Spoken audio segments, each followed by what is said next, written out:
నమస్తే. ఈరోజు ప్రశ్న: నన్ను నేను ప్రేమించుకోవడం అంటే ఏంటి? అది స్వార్థం కాదా? ఇది చాలామంది స్త్రీలు అడగని ప్రశ్న, కానీ లోపల మదన పడే ప్రశ్న. మనకు చిన్నప్పటి నుంచే నేర్పించారు. ముందు ఇంట్లో వాళ్ళు, ముందు పిల్లలు, ముందు భర్త, ముందు సమాజం, ముందు ఎప్పుడూ చివరిలో ఉంటాము.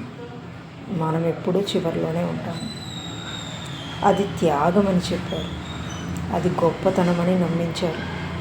కానీ నేను మిమ్మల్ని అడుగుతున్నాను, ఖాళీ అయిన బిందె నుండి నీళ్లు పోయగలరా? లేదు కదా. మరి ఖాళీగా ఉంటే మీరు ఇంట్లో వాళ్ళని మీరేమివ్వగలరు? అలసట ఇవ్వగలరు, చిరాకు ఇవ్వగలరు, కానీ ప్రేమ ఇవ్వలేరు. నన్ను నేను ప్రేమించుకోవడం అంటే రోజు కొంత సమయము నా కోసం తీసుకోవడం, నా మనసుకు విశ్రాంతి ఇవ్వడం, నా శరీరాన్ని గౌరవించడం, నా కలలు చిన్న చూపు చూడకపోవడం. ఇది స్వార్థం కాదు, ఇది బాధ్యత.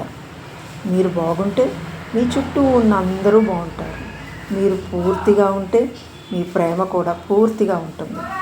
కాబట్టి ఈరోజు మిమ్మల్ని మీరు ప్రేమించుకోవడం మొదలుపెట్టండి.